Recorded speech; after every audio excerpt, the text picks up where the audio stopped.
Okay, again, welcome everybody to day 2 of our mini conference. And thank you all for hanging in with us and being there. Some new people are joining us today.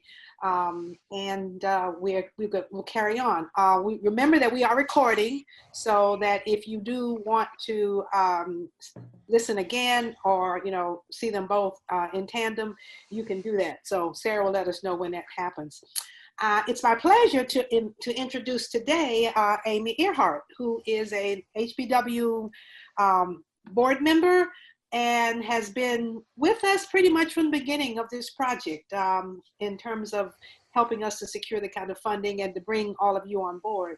And this is a very quick introduction. Amy has more than 20 articles, lots of work she's been doing. In 2010, her book, The American Literature Scholar and the Digital Age, came out. Her 2015 book, Traces of the Old, Uses of the New, The Emergence of Digital Literary Studies, and her very exciting new book, Work in Progress, Can a Computer Be Racist? Interesting. Maybe she can tell us a little bit about that. So I will let Amy take it over from here, and she's going to be the moderator for today's panels. And thank you all again for joining us.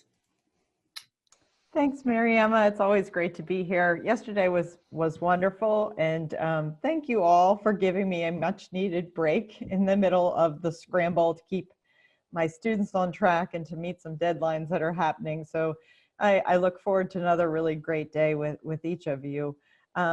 So what I thought I would do is introduce each of the, we have 2 papers for today, and I was going to introduce each of the participants with the projects. And I'm sorry, I have a cat here who thinks she needs to be part of the introduction as well.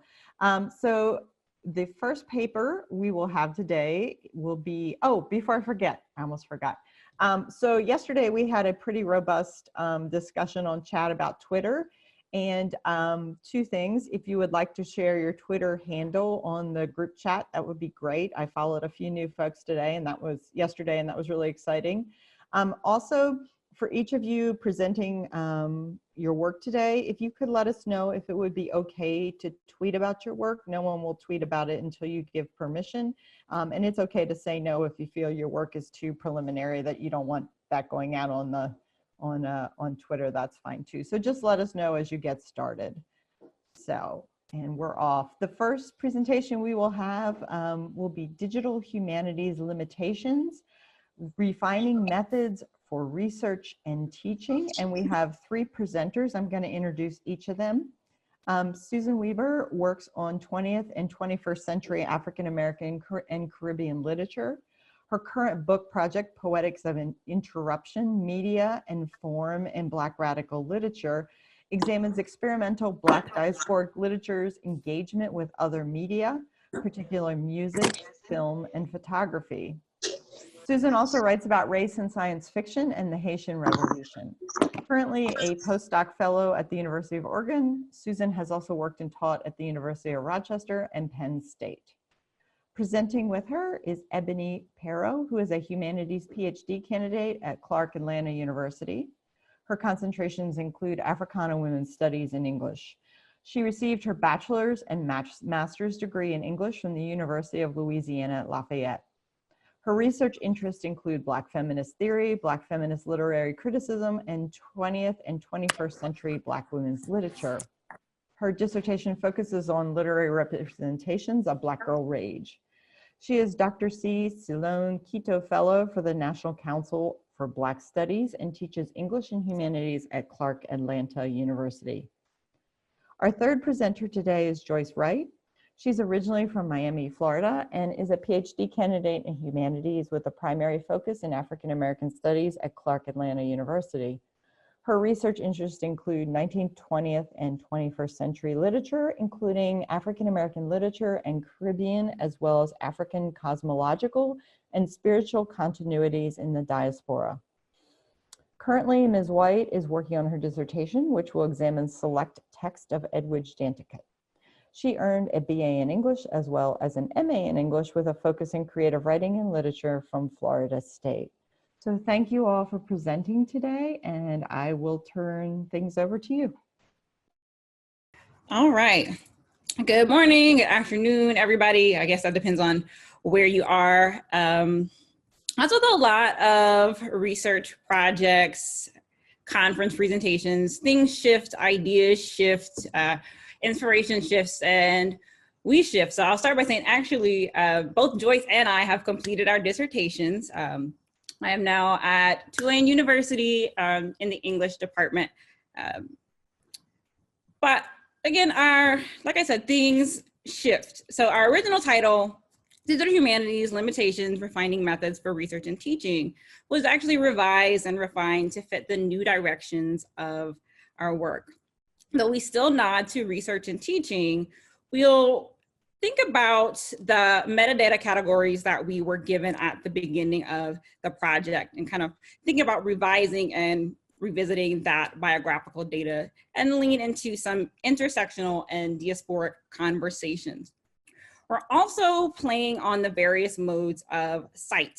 So site as in website, a nod to digital humanities, site as in location and visibility, and also equally important, the politics of citation, how shifting the categories can move us into conversations about the ways we resist the muting of our narratives and the burying of our stories in big data. So I just wanted to let you all know that we kind of shifted a little bit, but I think that's a natural thing as you explore and discover new content that you're interested in. Now, this may be a little bit unorthodox, but for me, I think that it's necessary because of the work that I do. Always shout out Black women, and I came across this really interesting tweet here that says, digital humanities, remember that field, Black women will dominate it. And we're sitting here 3 odd years later after this tweet, and I've seen a lot of work in digital humanities for Black women and by Black women. So I think that this is a good thing that is spoken into existence, and kind of takes us back to even thinking about the literary tradition. So much like Black women's foray into the literary realm, we're kind of doing the same thing in DH, where we're disrupting these one-dimensional narratives and doing what Cheryl Wall has said that we've tried to do for a very long time, focusing on this 400 years of our history and recuperating Black women's stories and the stories of Black folk in general. So these digital spaces are starting to create these digital counter canons that provide access to those narratives and the knowledge, and giving us some leanings into the genealogical connections that illuminate the digital diaspora. So with this in mind, we seek to illuminate how Black folk, how women tell their stories, how these stories manifest in the digital humanities, and how those who engage in DH do some mapping of the digital margin. So that's a nod to Kimberly Crenshaw, of course, and how we start to do what Ruth Nicole Brown says as charting a new course for the discipline by featuring these previously marginalized voices and perspectives, which is, of course, very important through the course of this experience, through the course of watching other people's presentations. We've talked a lot about recovery work and reclamation. So we've asked kind of similar questions to, or thinking in similar themes as other groups, but thinking about the ways that Black digital humanists and people that engage in Black DH in general are decolonizing and doing some resistance work in DH. And with that, we have to ask, what stories can we tell with that data? And then thinking about the Black Book Interactive Project at large, what categories should be included in the corpus? And these all kind of fold into each other, because looking at the metadata allows us to figure out what stories are being told and how we can use that metadata to tell larger stories, to see how we're doing this resistance work and how we're engaging in these decolonial practices in DH. But we have to also acknowledge that the corpora are not created in a vacuum. They are what Brown calls socio-political entities. So we have to acknowledge the limitations of those, but we also want to acknowledge the possibilities. When we think about some early DH work, we talk about race as a factor in the digital divide. newer criticism, we think more broadly and more intersectionally in terms of representation at large. So our project is kind of looking for the ways and methods to bridge those gaps, reinterpreting the corpus as that socio-political entity, and thinking about those various modes of sight and how we can utilize those to combat that erasure of our narratives, which is some of the larger goal of our project, and then I think this entire conversation that we're all having. And keeping that in mind, I thought about my research and my teaching, so not letting go of the ideas that we grappled with at the beginning of our project, but also thinking about how we can use all of this wealth of information and do some application work. So what I'm going to show you now is just how I envision utilizing the corpus, utilizing the knowledge that has been given, and relating it to, again, my research and my teaching. So what you see here are some shots that I took from PhiloLogic, engaging in rage in particular, because that's what I'm familiar with, that's my research. And I think in this time and space, it's important to theorize about rage because we're in a very unique moment. So I kind of bring my research into the classroom, and I see this corpus really enhancing that.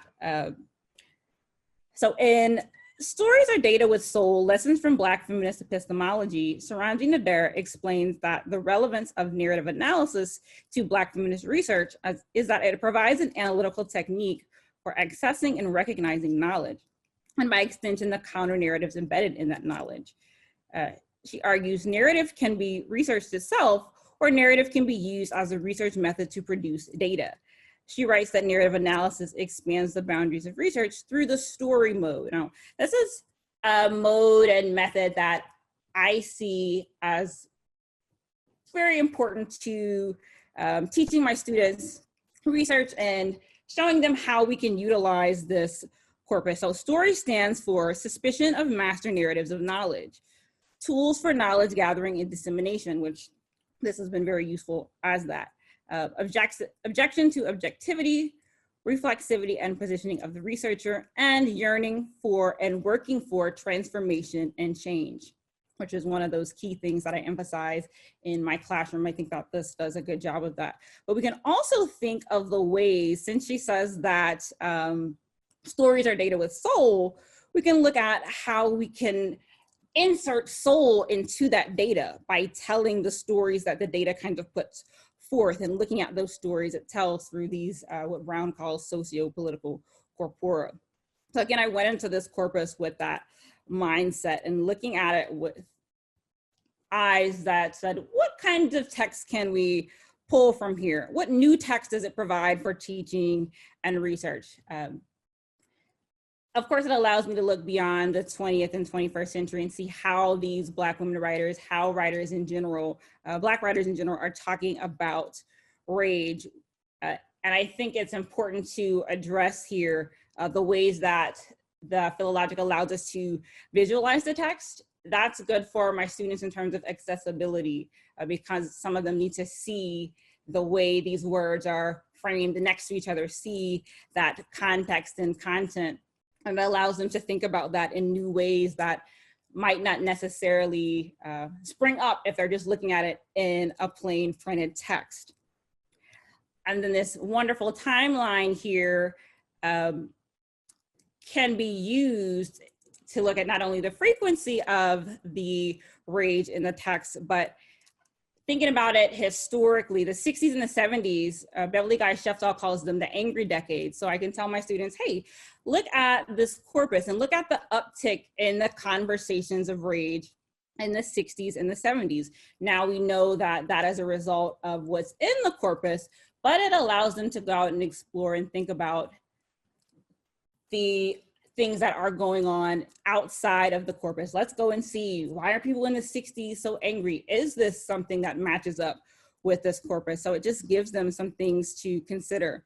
So we can say, let's pull these texts that are connected and think about how we can look at them in terms of the metadata in some way. So let's pull, say, all of the Black women's texts and see what stories they tell, and go back and fill those gaps. And it gives them richer research and things to consider. And it reminds me that I tell them a lot about Cheryl Wall's work and how she indicates that Black women writers are rereading the African-American and African-American literary traditions, and thinking about what Adrienne Rich calls revision, the act of looking back, of seeing with fresh eyes, of entering an old text from a new direction. The corpus gives us that. It gives me that new direction in telling stories about Black literature, Black lives, Black moments and movements in the field. And then even more so, revising that metadata, those metadata categories can lead us to those new directions. Hi, everybody. So this is my part. And as Ebony reflected, our project took on a more theoretical posture to the ideas of revision and how we use basically the biographical categories that were already established for data mining. And what we began to find really is that DH critical theory really already challenges these assignments of categories or static descriptors and ideations of identity. And to really kind of give a background for some of our conversations and how we envisioned moving this project forward and the ideas that we had, it brought me back, this project really brought me back to just not too long ago in my PhD work. I have a PhD in humanities, but my concentration is African American studies, and the interconnections between these two and the interactions between the two fields is not necessarily always organic. And one of the things that I was thinking about is in the humanities, which is interdisciplinary at its very core, right? I was often asked sometimes to study and engage theories, methods, and methodologies that like social Darwinism or evolutionary psychology that reduce text to a universality of human behavior, right? And it's the assumption in this is that the reduction will make a cleaner and a more streamlined analysis that engages these searchable, measurable, but most importantly to me, one of the things that really stuck out was the pattern, that it would create some sort of clear pattern that we could use to search. And this was done a lot of times without any regard to the cultural or historical contributions that were factors within the text. And this was in direct conflict, obviously, with the cultural and historical underpinnings and foundations of African-American studies that I was also engaging. And the disconnection I experienced is echoed in Towards a Black Digital Humanities by Noble, where she argues that at the same time that we call on DH scholars to engage African Black diaspora studies, she's also calling on African Black diaspora studies scholars who don't necessarily align with digital humanities to contribute to this project. And it's an important idea because, and it's important to our aims here, really as an entire collective for BBIP, but then also for our particular project, because we're continually discussing representation and what it means to center, what it means to recover, what it means to make these texts, visible. Because in the written canon, they're on the periphery, but we're also finding then in the digital, they're also on the periphery. So, the idea of considering how we categorize text or even biographical information is really foundational to the idea of how we might make these texts more visible and recenter them in a place they're easier to recover because of the patterns that they create.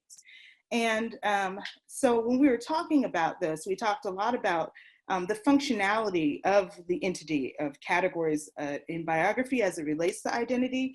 And what we did was we took up the charge to explore the additional categories of biography that was on the BBIP spreadsheet. So what we gleaned really from our early discussions is how we might use two particular categories like race and gender that are often talked about and discussed in critical digital humanities theory, how they might be reimagined, how we might extend possibilities of, being able to identify these texts through even the descriptors that we use in biography.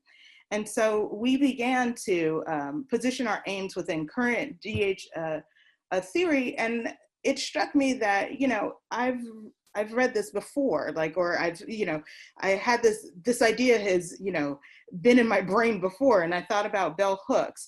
And in 1990, she addresses the idea of the lacking inclusivity of Black literature within the postmodern movement.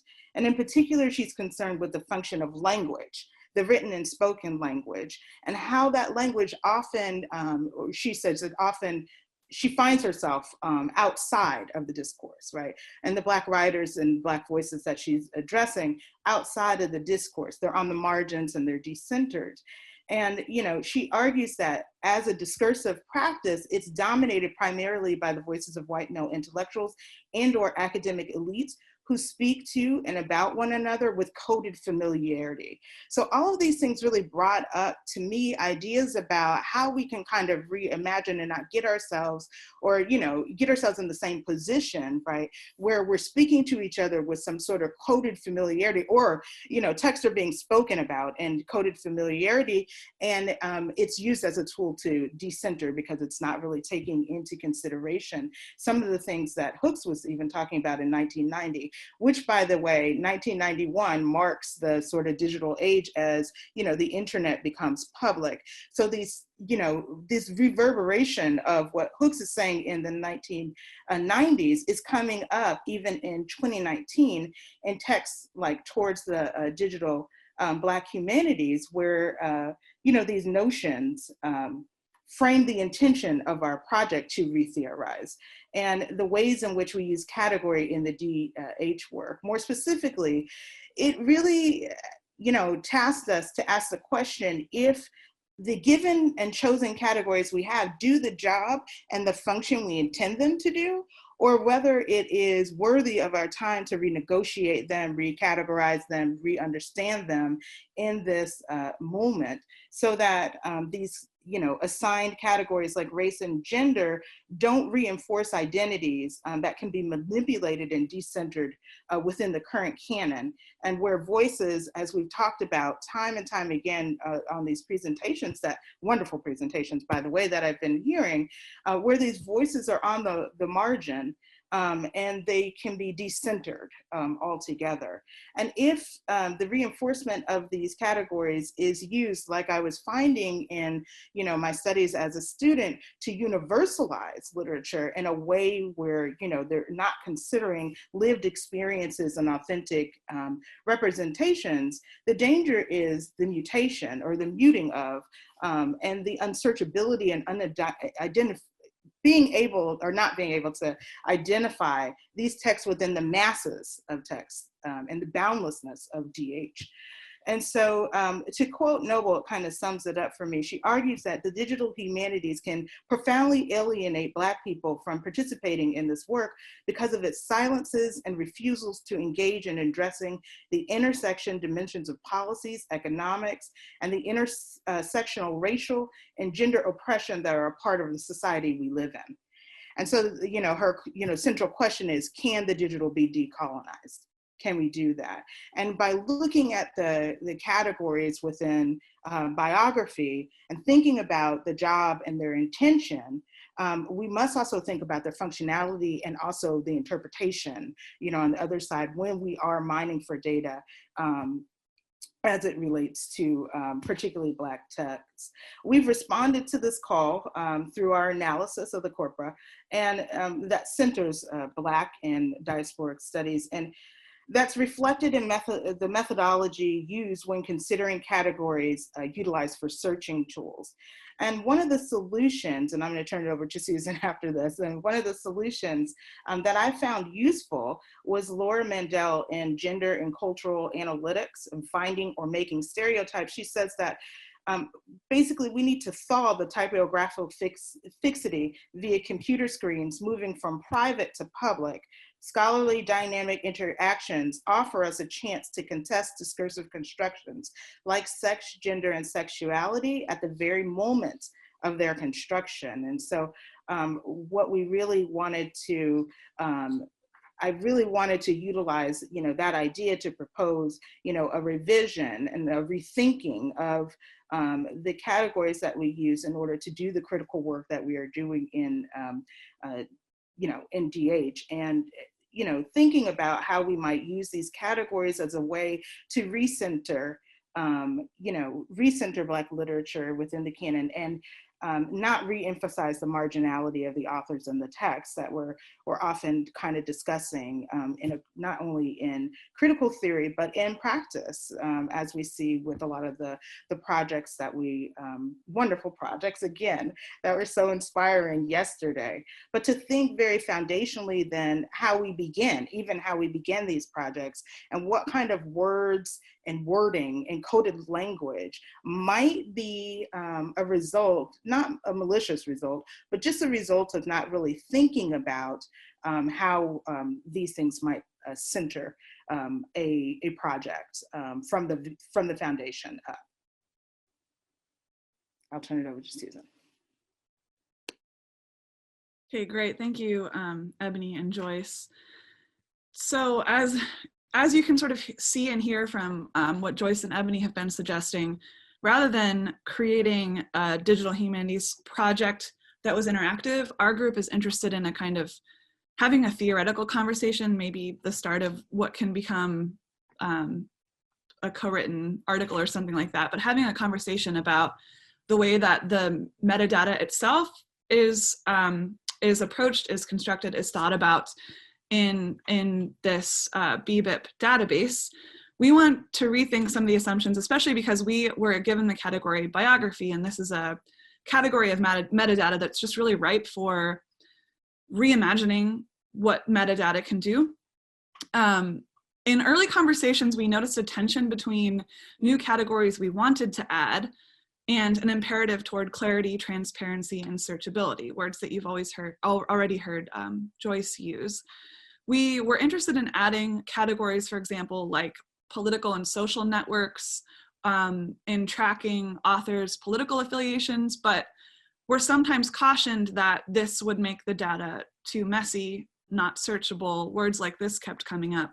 And so right from the beginning, there was a tension between searchability, clarity, and transparency, and what we thought might be the most interesting and rich kind of metadata terms that might really allow people to do something new with BBIP's database.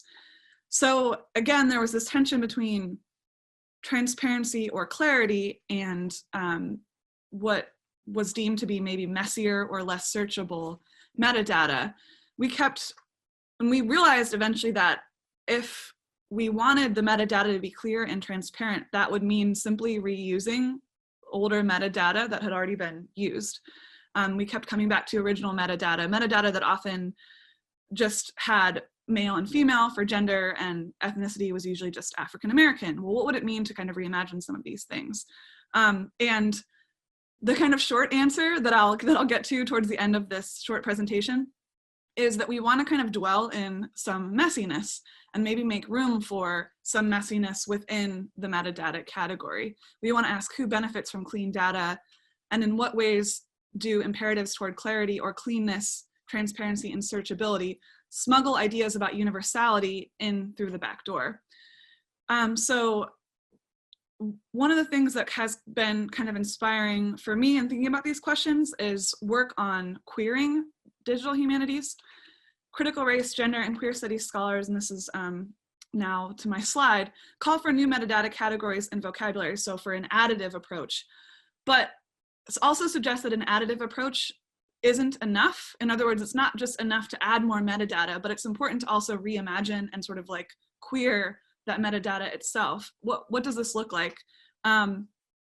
It seems to suggest two kind of changes, one of which Ebony and Joyce have both already focused on, and that so many of our other presentations from yesterday have touched on, this emphasis on recovering counter histories and centering subjects who have otherwise been decentered. But the second part of this, the part that I'll focus on more in my part of the presentation, is critically interrogating imperatives toward transparency, resisting the urge toward fixity and completion, and embracing more messiness and openness in our categories data, and methods. So you can go to the next slide if you can, Ebony. So again, the first part of this is recovering counter histories. And there's a long history of this in both Black DH, queer DH, and importantly in intersectional DH, which is interested in thinking intersectionally about race, gender, and sexuality. And I think our presentations in BBIP have done a really good job of highlighting this sort of really important recovery work. Ruberg, Boyd, and Howe highlight, for example, recent DH projects that have directly addressed queer issues and queer history. For example, the Lesbian and Gay Liberation Canada project, which has an interactive map of queer activism in Canada. And they say that this brings queer history to life, reanimating it via dynamic digital interfaces. So again, there's this opportunity to tell counter histories, to highlight stories that otherwise haven't been highlighted, and to visualize those things and make them real and accessible to people. You can go to the next slide now too. But part two involves not just sort of recovering, but then actually thinking about what it would mean to radically reimagine or to queer the metadata categories themselves. So this is a quote from Bodies of Information, Intersectional Feminism, and the Digital Humanities. To queer metadata, queer thinking must be brought to bear on the conceptual models and tools of object description, in this case, the very metadata that we use, to challenge the norms that dictate how meaning is derived from data. The methods with which data are traditionally mapped rely on a model of a one-to-one relationship between concepts of the world that can account for non-binary relationships. What I want to say here is that some excellent work has been done on DH and race, again, as so many of our presentations have already highlighted.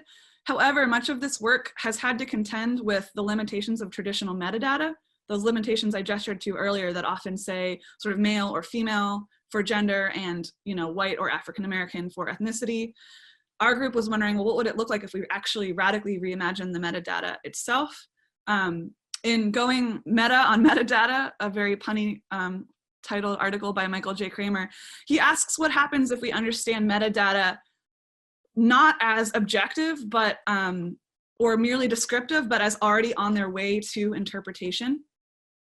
The fact that the metadata, the categories that we use, are already on their way to interpretation, are already interpreting, not just describing, means that we really need to think carefully about reimagining our metadata. And this is particularly important with metadata that deals with identity and representation.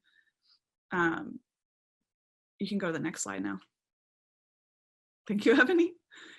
Another quote from, it looks like my quote attribution got cut off here, but this is also Michael J. Kramer. The convergence of mediated forms within the digital domain asks us to open up what we call an archive rather than close it down, particularly in an era when both corporations and the governments are using large official digital archives for data mining of human individuals. We need to assert that the archives should be understood as a kind of commons, not a tool of totalized mastery and secretive information. Transparency and privacy must be renegotiated in the new technological structures of the digital archive. And despite the pressures of standardization and homogenization that the digital demands in order to function, we need to insist that it adjust to and respect more quirky, messy, and unofficial modes of archivization as well. So again, we're asking, what would it look like if some of this quirkiness and messiness actually worked its way into the metadata itself? How can we allow queer theory, intersectional feminist thought, and critical race studies to reshape our DH methodologies and theories, and in this case, particularly the metadata categories around biography and identity? One more slide. I think this is my last slide. An example of this, and I've talked about the metadata categories for race and gender, but gender, I think in particular, is interesting to Ruberg, Boyd, and Howe in their chapter Toward a Queer Digital Humanities. They point out that the rules for cataloging gender, as well as other identity markers, run counter to current work in gender and queer theory, critical race studies, and activist work. For example, cataloging rules suggest that each author has a single gender that can be captured by the cataloger. This cataloging also then fixes that gender. So you're either male or female, and that's it, and that doesn't change. And so it's a fixed category within a binary system. And one of the things that Ebony and Joyce and I want to think about is, what does it mean if in our classrooms we are asking students their preferred pronouns, respecting the ways that people identify, but then teaching them these DH databases that still suggest that the only genders available are male and female and that those are fixed and don't change. These forms of attention to difference get us to a certain understanding of how gender, race, and other formations inhabit digital systems, but they ignore something deeper, namely the power dynamics inscribed in those information systems themselves. So I guess another sort of subtitle of or at least of my part of this presentation could be kind of in favor of messiness, in favor of flux, in favor of, instead of fixity, something else. And what we want to ask is, what would it look like to let some of that messiness actually inhabit and reshape some of our metadata categories? And so we're going to sort of transition into the last part of our presentation into thinking about the practical applications of this theoretical stuff. And we have some ideas about how we can reimagine those categories. I think this is probably a good point for me to turn it back to Joyce, I think. So I thought about, just as a practical example, Octavia Butler, who, love and adore. But, Octavia Butler is often speculated about, her sexuality is often speculated about. Also, she's described or attributed as being a lesbian. And she self-identifies, though, in 1998. She doesn't identify as a lesbian, and she told Larry McCaffrey in another, in a 1998 interview, that she had thought about her sexuality and her sense of gender, and that she might be indeed what others had called her, right? But she said she had even gone twice to the Gay and Lesbian Services Center to talk about these things, at which point she realized, nope, this ain't it. Those are her words. And she says, I'm a hermit. So her own self-identification really is a great example of the ways in which categories will keep people within a margin or within a particular, category that they don't even use themselves. And so, I love this quote, every story I create creates me. I write to create myself. So as we're talking about text and creators of these texts, we also need to be, I think, thinking very forwardly about how we create ways in which we're, helping them, helping us to find them within the digital humanities, and, terms and identifiers that don't bind or create a binary in which, there's some limitations there, but that are open and that can continue to be recreated. So I just wanted to kind of give that example as a practical way to kind of look at this and, what a practical application of this might be. I mean, I don't know that we would have to have a column for hermits, as Octavia Butler describes herself, but, it's a good example of the ways in which we might want to think about how people self-identify themselves. These were just some of these were the current BBIP biographical categories that we dealt with. And there was one last one, which was additional categories, which is where we really seem to have flourished. Our entire presentation was really just on the additional categories. You can go ahead. And so some of the ways that we thought about reimagining or even additional categories that we're calling diasporic reimagining are just self-identifications or identifiers, ethnicity, race, sexualities, or possibly even leaving it blank. So that if the author hasn't stated what they are or how they identify or the pronouns they use or whatever, that there's a place, as Susan said, that you can leave it blank, and it might be messy, it might not be, searchable, but that it's there. And so these are just some of the other areas: regionality, citizenship, political affiliations, religious beliefs, literary movements, periods, peers, and links to other DH projects and sites that might be a good way to help expand the ways of the categories that we use in order to search for data. And I think I will turn that over to Ebony. It's always a task to unmute, but just kind of going off of what Joyce said, there's such an expansiveness in thinking about these diasporic reimaginings just this morning, I was thinking about Alice Walker came to me and I said, is there a possible way to incorporate in the metadata some of the theoretical interventions that these fiction writers have made? Because some of them are not just fiction writers. So can we talk about the other things that they've done? Alice Walker has given us womanism, a lens, a framework, some theories that we could talk about and think about in conversation with this other metadata. So I think the messiness is helpful for those of us who like to get dirty and dig in the mud and let these things guide us, let these conversations guide us, let the data kind of guide us to some greater knowledge.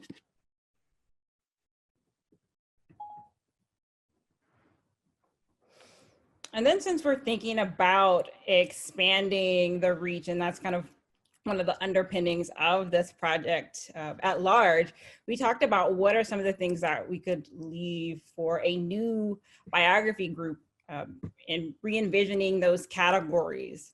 Again, aligning with some critical DH and critical race theories. And that linking of those DH projects is really central to defining that digital diaspora and thinking about, is there any continuity in these projects?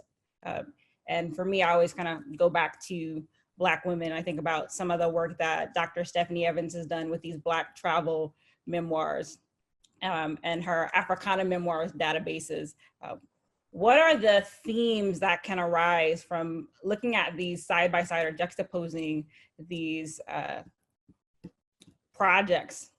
And then it can help us think about what's missing from these current lists and these current DH projects, and really think about how to expound and expand and think about Black digital humanities as a process and a project of liberation for us. Okay, are we? I didn't. I think. Okay, I wasn't sure. Thank you so much. That was really wonderful, and I think we probably have some time for questions, comments, if anyone would like to respond.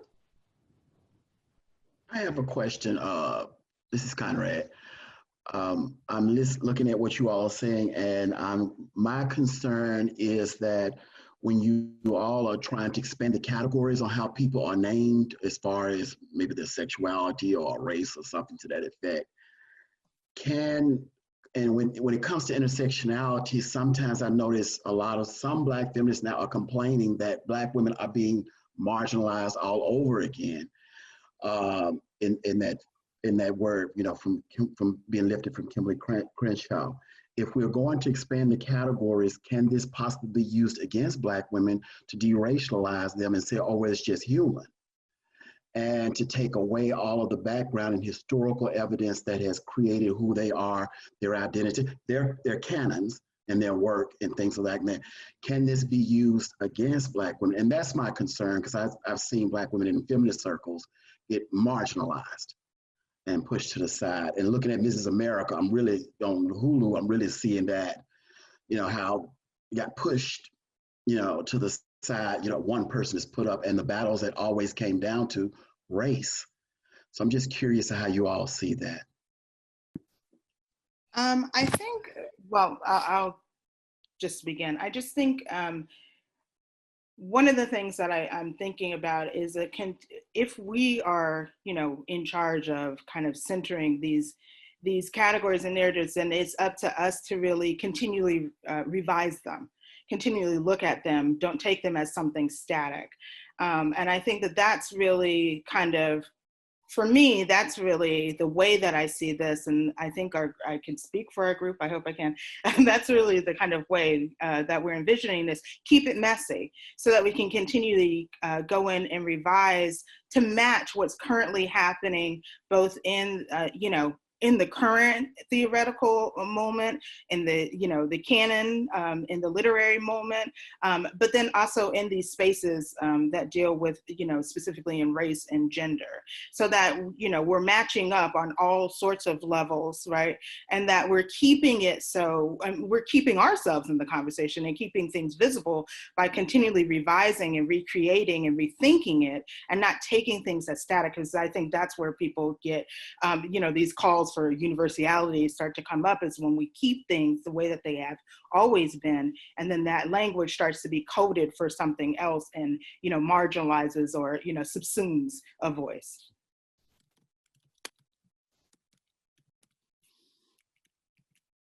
I think what you're pointing to is so important. And, you know, Maryemma mentioned the project I'm working on right now, and it really is looking at very much the same kind of question. And I've been thinking a lot about the TEI, which a lot of the BBIP discussions have centered on, and the way they have encoded metadata. And it's so important to keep pressing on these questions, because I know that when I pulled the original NEH funding document for the TEI, it was sort of shocking to see who was involved. I mean, as you might imagine, it was mostly white men from particular disciplines, but what was really shocking to me was that there was no one representing literary scholarship, no one representing literary editing. Those folks came on board later. So the very foundations of things like TEI, which we use over and over and over again, are sort of formed to not even consider the questions we're asking. And, you know, I know Maryemma has been very concerned with how to rethink these metadata issues to include other stories. And I think what you're pointing to is a real problem, because are you always on the periphery when you're trying to revise what's already there? Or is there a way to recenter the kinds of work we're interested in and sort of move that center from what we've had in DH for like the last 35, 40 years? And it's a real issue. And I appreciate very much that you're pressing on that, especially sort of looking toward queer theory and the way gender is encoded. There was a really great early conversation with TEI where we discovered that when you encoded gender, that men were 1 in the encoding structure and women were 2. And we joked about women were actually truly the second sex, even within the encoding guidelines. So thank you all for this really great press on encoding. And I'm really curious to see what comes next, because I think you're moving us in a really important direction. Yeah, I agree. I think you all have put, first of all, your finger on the serious pulse that is very problematic. And we have gone back and forth on this, and we did a workshop in the fall. Saritha, who else was at that workshop? A few, Marina, I think Marina and Alicio, you might have come a little later, but we did a workshop in trying to think through, and Conrad, to think about how would we address this question of metadata. And I'm not able, because my technology is a little weak today, I can't share with you an article that came to us, and it's called In Search of Zora, when metadata is not enough. I think that's the subtitle of it. I mean, I actually have it here. When metadata isn't enough, that's what it is. When metadata isn't enough, and I'll send you the link, because it was presented to us in a discussion with HathiTrust. Some of you know that we've been super critical of HathiTrust because of what they say they have and what they don't have, and we know they don't have. And they discovered they don't know what they don't have. And the reason they don't know they don't have, because they don't have sufficient metadata to find what they don't have. So it's a circle here. So we are technically supposed to be working with them to come up with, to address this problem. But in the meantime, this article popped up. And there are a group of librarians who work together, and I really want all of us to look at it.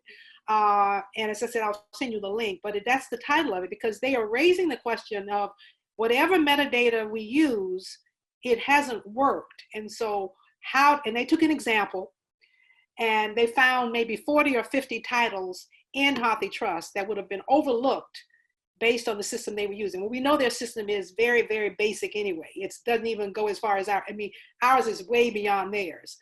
But this is a question that I don't know how to answer it, because we love to embrace the messiness. We've been using that term a lot. We love that.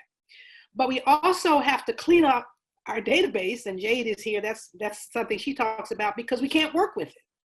We don't have the ability to work with it when it's so messy. I think it works when you're doing individual projects and you carve out a core of text, you know, a corpus that you want to look at, I think it works. But we're now up to about 4,000 titles.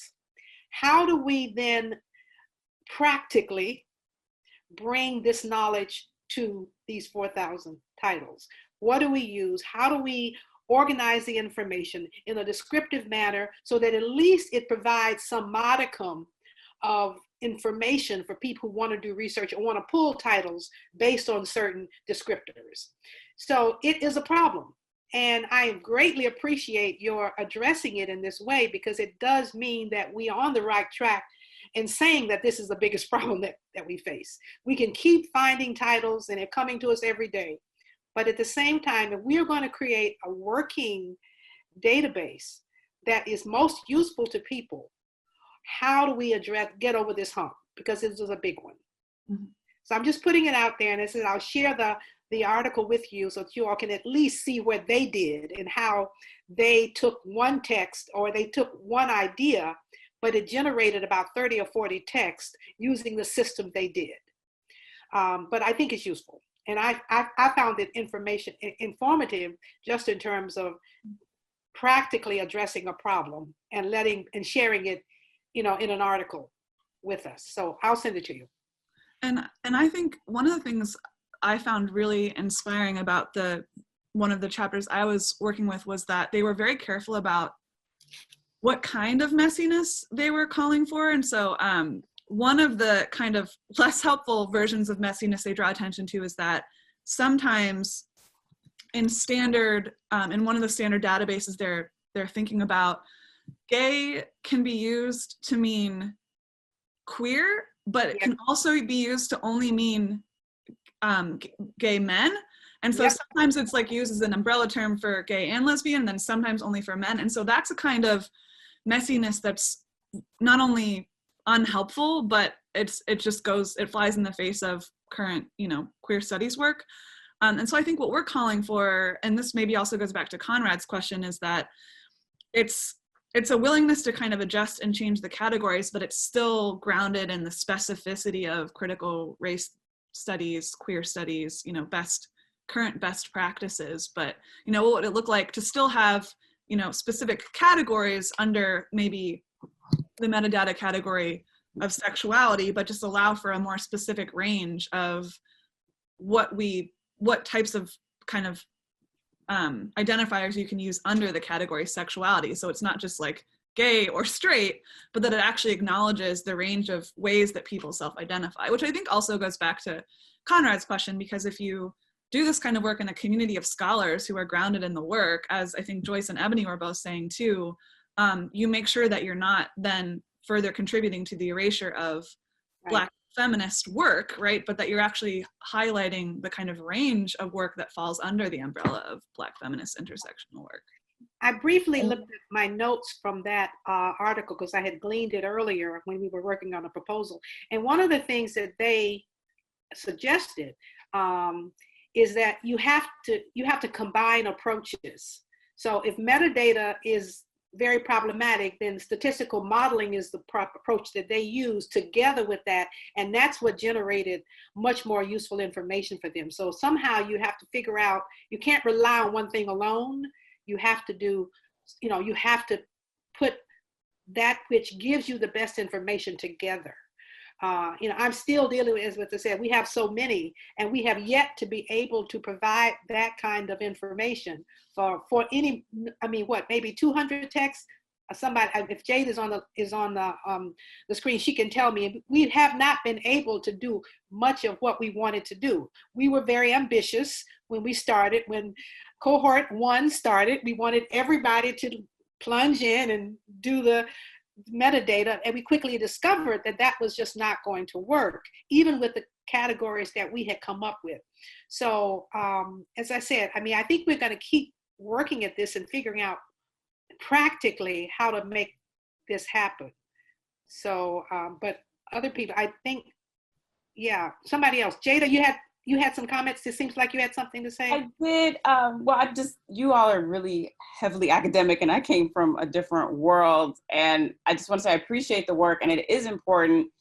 And I indexed for ProQuest for a long while. And I have to say that, yeah, there's no messiness. There's no room for combining. I mean, sexuality, forget that. I mean, they don't even get into that. I mean, I can say one example is that I was indexing something and I wanted to indicate that it was about people who are Black and British. And they were like, well, you can't do that because we don't have the capacity to indicate they're both Black and British. People could only be from one country in the system I was using, and you could indicate they were British, but there was no way to say that they were both Black and British or Nigerian and British or whatever the case may be. And it was just like, but that's the thing I was indexing was all about their identity as Black British people, but I was not able to indicate that in the indexing because it wasn't possible in the system that we had. So you do have to start somewhere and hope that eventually the work fans out and reaches out to, you know, even the big corporate things like ProQuest, because yeah, there's so much that you cannot indicate that people aren't going to be able to find because things like ProQuest don't allow for that to happen. And I think what you're saying is really important because what we need to have is a linked data system where we can indicate shifts over time and place, both historically and in terms of the way terms changes, like terms will change over time, like Susan's indicating. And that's possible, but it's tricky as you're designing these systems. So I'm curious to see and anxious to see your thinking about how one can align time, space, movement identity. I think a lot about Toomer with this, like how many different identities does he inhabit in his life? So I think you're going to have a lot of really great theoretical thinking that we all need to engage with as we move forward. Are there any other questions before we move on to the next? Let me make a comment. Conrad? Go ahead. Because as a librarian, I can tell you it is extremely slow to change terms. I was looking at something when I was at, it took them a long time to move from Afro-American to African-American, and a Library of Congress is usually the last person to know. It's just that, and I'm not trying to attack librarians. I've been a librarian for years in various capacities, but they can be very rigid in how they interpret things, and they want one word because it's easier for them to code it. And so, but we're getting into computerized systems now that can allow for, like Joyce and larger fields of words that can give you a larger opportunity to access a particular subject from a particular angle of stuff. But we can, as a field, we're dragging, you know, we're kicking and screaming. Yeah, I was just going to say that our very first grant, as some of you know, was written to create a metadata schema that would account, and we said race. Now that was not the limitation, but that was the way we presented it. And we quickly discovered that we could only go so far with that concept. And now we're at the point that saying, if you just say race, it's not sufficient. It's necessary, but not sufficient. And so even though that grant, of course, is over, and we do have the present system we have came out of that initial grant, you learn by doing. And what we've learned, as I said, is that will no longer work. So at this point, working with people who are much more the engineers and the statisticians and the people who really can help us create a system. And that's where our networking and our partnerships are now going, working with people who can create more fluid or flexible systems that allow what we want to do. Because currently, what we're given doesn't work. Conrad has spoken to that, the difficulty of those who are charged with that, it doesn't work. So we have to, in a sense, design our own system, but make it interoperable so that other people can access it as well. Because that's the other problem. You will isolate yourself if you make a perfect system, but only you can access it, only you can work with it. But you want it to be able to talk and communicate with other systems. That's beyond my pay grade, but I'm willing to go to the people who can do it. That's what I think I'm pretty good at, is finding the people who know how to do that. Well, thank you all. That was a great discussion, and great. I hope we can continue these conversations. So I think what we'll do is we'll head along to our our second paper for today. And we will be hearing about Operating in the Black, a computational archive and the Black digital turn. We have two presenters. Dr. Jacinta R. Saffold, is an assistant professor of English at the University of New Orleans. She received her PhD from the W.E.B. Du Bois Department of Afro-American Studies at the University of Massachusetts Amherst, with certificates in African Diaspora Studies and Women, Gender, and Sexuality Studies. Dr. Saffold's research interests coalesce around 20th and 21st century African American literature, hip hop studies, and the digital humanities. She is currently working on her first manuscript, Books and Beats, The Cultural Kinship of Street Lit and Hip Hop, and related digital archiving projects. She also has extensive experience as a scholar administrator with emphasis on enrollment management, inclusive diversity, and student success. Ultimately, Dr. Saffold is committed to widening access for minority students and shifting the culture in higher ed to be more inclusive through a prism of African American literature and culture. Our second presenter in this paper is Kirsten Scott, University of Pittsburgh. She's an assistant professor of English with a specialty in Black rhetoric and public writing. She actively contributed to the Routledge Reader of African American Rhetoric and has co-authored publications around the rhetoric of Blackness in digital spaces and multimodality.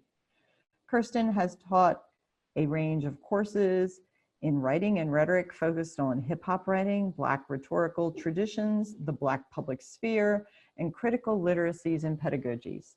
Her research lies at the intersections of cultural rhetorics, namely African American rhetoric, historiography, and digital humanities. Specifically, her work is centered on HBCU communities and the rhetorical affordances of institutional narratives for revisionist presentations of HBCU histories.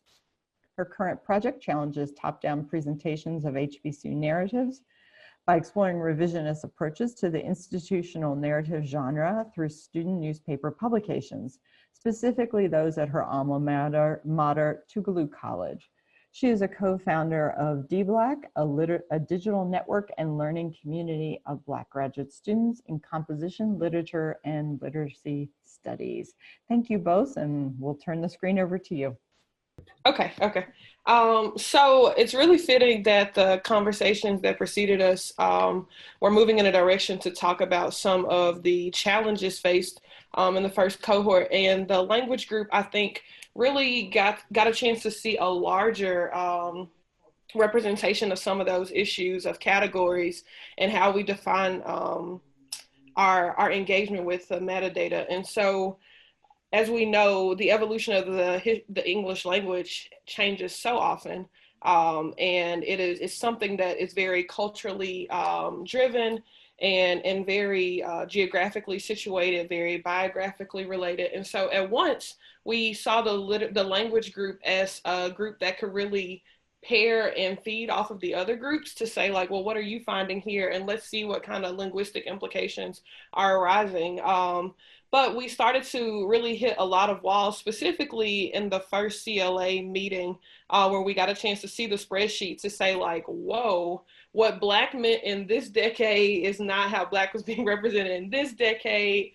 And this is, even if we were able to chart and find things and place them on the spreadsheet, it was going to require a totally different layering of representation.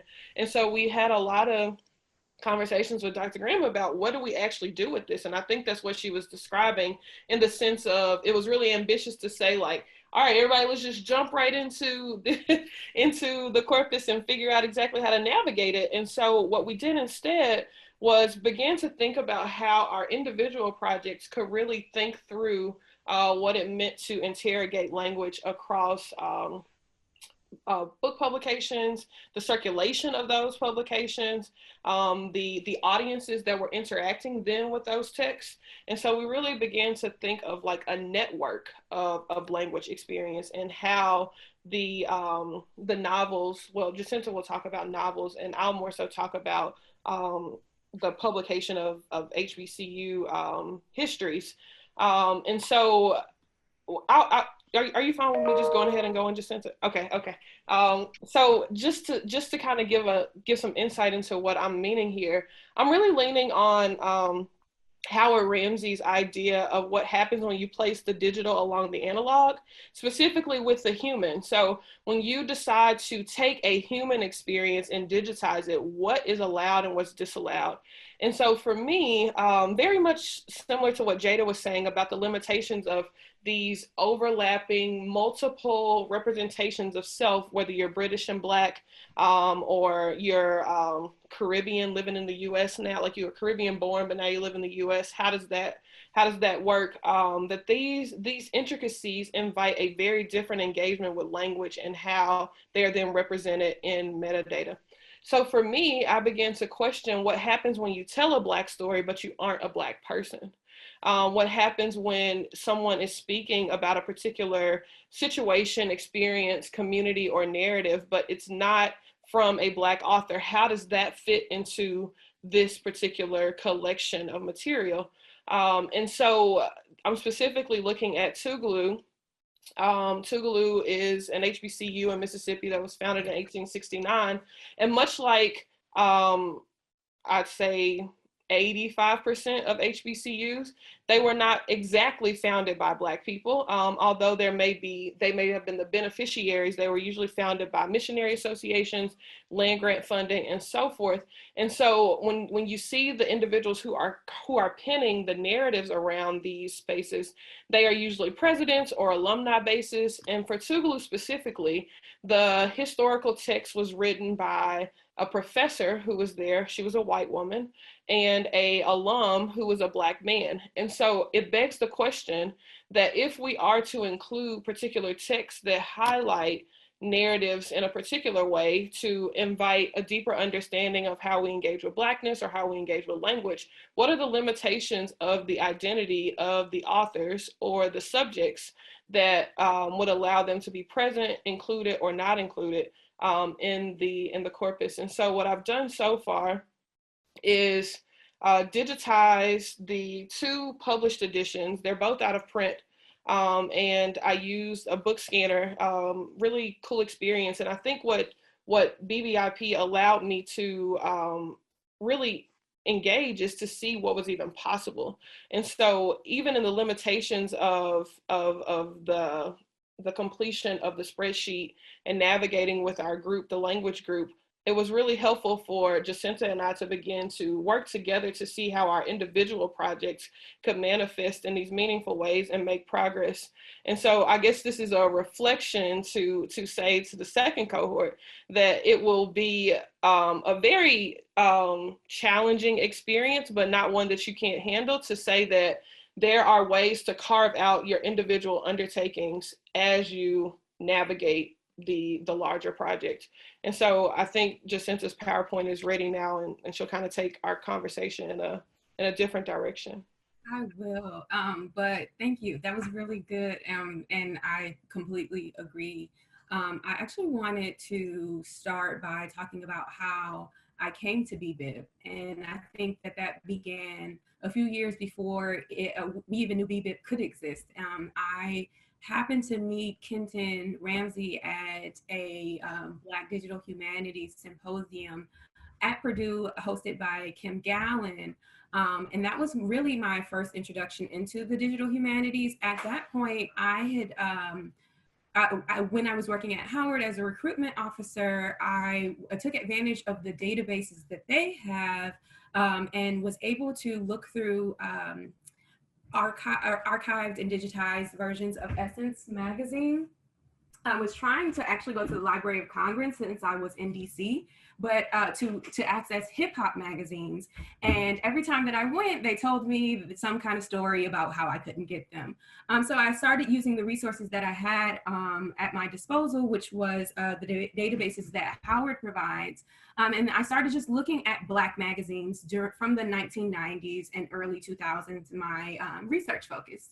And I rediscovered that Essence magazine was publishing a bestsellers list in the 90s and early 2000s. So this is an example of a list that was published in March 2001. These lists were categorized as hardcover fiction, hardcover nonfiction, paperback fiction, and paperback nonfiction. Each individual list had five slots, and the names on the list that appear are ranked by independently owned Black bookstores around the U.S. A Black woman named Faye Childs in the 90s was attempting to get published and was really frustrated with the similar story that she has, similar to Terry McMillan, to Omar Tyree, Eric Jerome Dickey, a lot of the very popular African-American authors of the contemporary period, all were being told the same rhetoric about not having, not having an audience that would actually buy these texts. And so Faye Childs' reaction to that was to devise a schema to collect economic data on how Black books move in Black communities, something that was already very much so of interest to me. And so what was really intriguing to me about the list was that a lot of the texts that I was attempting to talk about that have a lot of silences around them in the academy were very prominent on the list. A really good example of that is The Coldest Winter Ever by Sister Souljah. This book was the longest running title for fiction paperback on the chart. It appeared a total of 43 times. That is equivalent to nearly 4 years, and was actually consecutively listed for 29 months. The book retailed at 35% lower than the average fiction paperback on the list in 2000, the year of its publication. The Coldest Winter Ever demonstrated how hardcover fiction, I'm not sure why it's not, there it is, okay. Demonstrated how The Coldest Winter Ever demonstrated that hardcover books with sticker prices above $20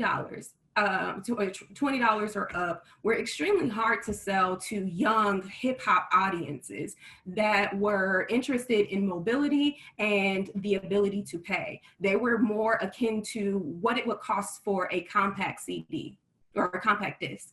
But alternatively, portable, cheap pulp books that average between $5 and $12 would fly off the shelves at independently owned bookstores. And we found that to be true by the market success of The Coldest Winter Ever. Today, The Coldest Winter Ever is considered to be the canonical text within the street lit genre. It also has been very much so important to the foundation to hip hop feminism and really kind of understanding the turn of the new millennium for the urban the urban person coming of age. And the list provides a really good snapshot of the most prominent authors within that genre. In addition to that, I also wanted to provide another preliminary example. I put this on here a while ago, but I think that it's significant. I think a lot of us really hold Toni Morrison as the pinnacle of, or as a pinnacle of the kinds of Black authors that are accepted canonically, but also are extremely popular within the Black community. And so Toni Morrison has this kind of duality where she is popular, but she's also academic in ways that street lit authors and a lot of other kind of popular African-American literary or authors, excuse me, are not able to straddle that divide. And so I thought it was very significant to show that Paradise by Toni Morrison was published in the same year that The Coldest Winter Ever was published, but the Coldest Winter Ever was 9 times as popular, according to the Essence bestsellers list, than Paradise.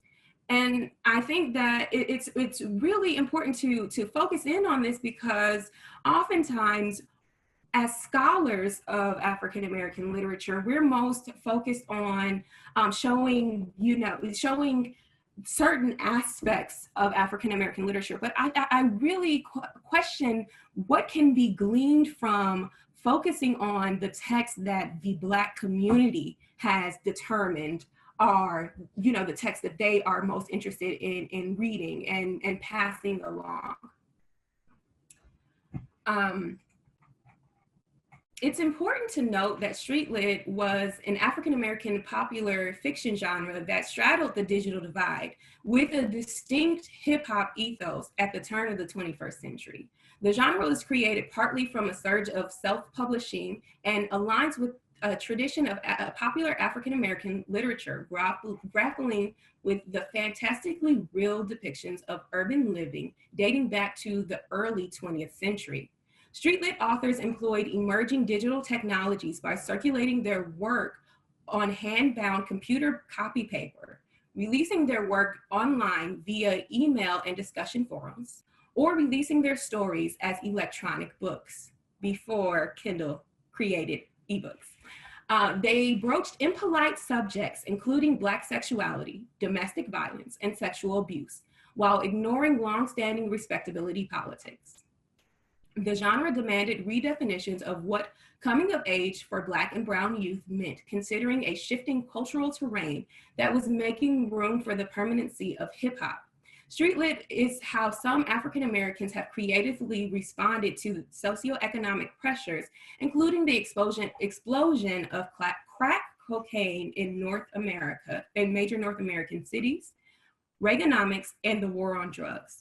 Other African American literary genres were invested in, while other African American literary genres were invested in reclaiming Afrocentric pasts or in envisioning new Afro futures. At the turn of the 21st century, streetlit was focused on politically re-articulating Blackness in the present. And I think that's really important, especially in thinking about the other groups and how BBIP in and of itself rests as a recovery project, and really kind of understanding that the critical nature of this work, of the Essence Book Project, is more so cover work than recovery work. A lot of these texts outside of the Essence bestsellers list have not been covered. And when we talk about there not being very many metadata schemas, that holds true for the ways that these works either have not been covered in, say, even Essence magazine, the kinds of choices that they made in the types of texts that they would feature in the magazine differ quite a bit from the most popular texts on the list. And so there are these kind of very critical silences around these texts that are most popular on the list that are demanding that we look at this work while we still have it available to us. A really good example of that is that I have been having trouble accessing parts of the list that are beyond 2010 because Essence magazine, in response to the economic recession of 2008, began putting the bestsellers list on their website to try and mitigate some of the kind of decline in readership that they were having in light of ebooks and, you know, the rise of social media. That means that part of the list, because it was behind a paywall, I no longer have access to, and I'm seeing that more and more things that were created in this kind of space between the analog and the digital by these authors as ways to innovate around gatekeeping practices in the publishing industry are being lost. A lot of the kind of forums that were on their personal websites are no longer available. A number of the kind of old interviews that they painstakingly uploaded to their personal websites and those sorts of things are no longer there. And so if we're not keeping a record of those things and intentionally and folding them into the tradition of African American literature, these things absolutely will be lost. And so I think that that is one of the reasons why I am extremely grateful for BBIP and for the happenstance encounter that I had with Kenton that brought me to BBIP. I really truly appreciate how far my research has been able to go with BBIP. When I started this project was shelved. I did this work as part of my dissertation and I let it go. And I didn't bring it back up until I had the conversation with Kenton. And I really do want to say thank you to him and thank you to Maryemma and thank you to everyone who has worked with BBIP to make this possible. Today, I am working on a grant application to be able to move the Essence Book project forward. We were very grateful for Maryemma and the BBIP team for beginning the process of finding and digitizing all of the titles that appear on the Essence Scholars list. There are nearly 1,000. That is a huge undertaking. So obviously we need additional support for that work. But when we are able to get that corpus of digitized text, we will be able to grapple with some of these similar questions about metadata categories. And so we're really excited about that work. And we're wondering, one of the kind of big questions on my mind is, how does the position of these particular novels, given that they at one point were considered to be popular, but today are considered to be rare, under-circulated texts, how does that influence how we categorize and understand and situate these texts?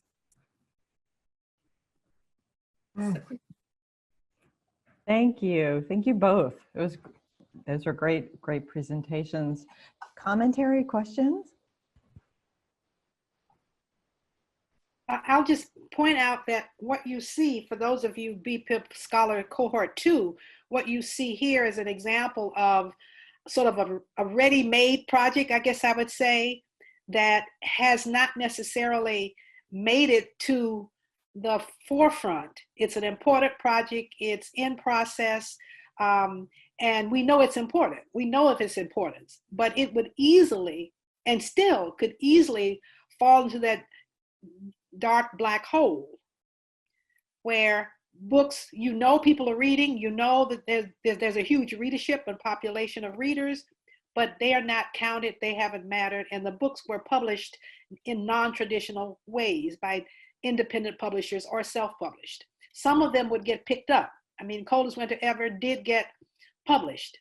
And Terry McMillan, of course, as we know, and I'm old enough to remember when Terry McMillan was driving her books around in the trunk of her car, and I started my career at the University of Mississippi, and she brought the physical books into the office and said, "Can you help me get this book?" This is before all of the hoopla around, Waiting to Exhale.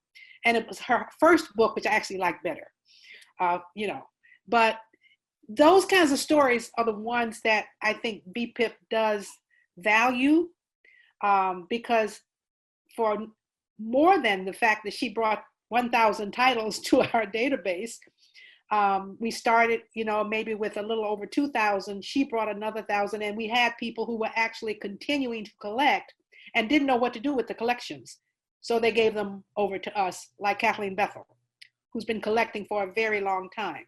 She's a list person. So we have her lists, and we were finding those books. So it doubled the size of what we had originally collected and identified. So this is the kind, this shows you the diversity of what goes on in BPIP, but this project has sort of two sides to it. It's double-sided because it's a collection that comes into our midst that would otherwise not have access to. And the more she finds, the more we'll be able to add. But also, BBIP allows her to figure out what to do with it and to give it more juice, so to speak. It's a publication project. It's all kinds of things. The outtakes from this project are significant. And I think everybody's work has those kinds of outtakes. Kirsten, your work on Tougaloo. I mean, we've been talking about HBCUs and these hidden gems, and what do we do? How do we figure out how to bring that body of knowledge into circulation? So that project too was an individual project, but it also addresses the issue of language and everything else. And this is actually, the language issue is very, very big now as well. Computational linguistics is an arena that's very interesting to people. Again, above my pay scale, but I know that this is something we have to pay attention to. So you are hitting on all those right nodes in terms of what we have to look forward to and the challenges that it will be presented with. But that's just kind of for starters. I'm seeing all the messages in the chat. Thank you so much. This is so interesting. Thank you. I'm not on Facebook anymore, but I might have to rejoin. The chat is very fascinating. For those who aren't watching it, there's a discussion about book clubs assigning some of these texts. Very interesting. I guess I'll turn it over to Sarah and Maryemma then. Thank you all very much for such wonderful presentations.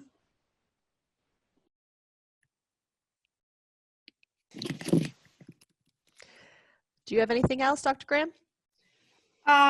I was going to try to give people an update on where we were, but hearing all the presentations today, I don't know if I can make a logical narrative that pulls it all together, except to say that everything you all are talking about is the direction in which we think we need to go and that we are going.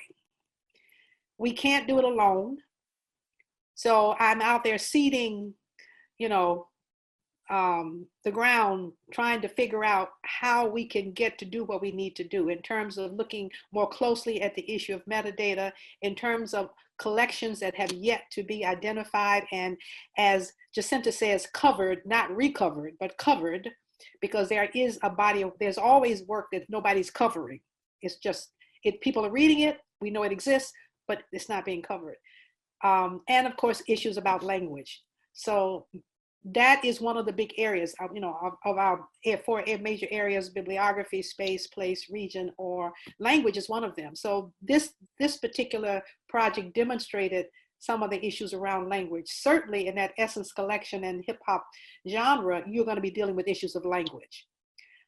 So you'll be hearing from me when I can put some of this together in a rational manner to point out some questions that we're raising and how we need to address them collectively, and where we go to get the kind of support and the technology and the skill to make it happen. So I think that's the best I can do at this point. As I said, I plan to say a little bit more, but I think I want to still think about how to bring these things together into a logical form. All right, if there aren't any more questions or points of discussion, I think we can close a little bit early today. BBIP Scholars Group 1, if you have updates to your bio, would you please email those to me right away? I'd appreciate that. I can get our website updated, and I'll also be sure that the credits for the recordings of these sessions are accurate. Thank you so much, everybody. This was fantastic.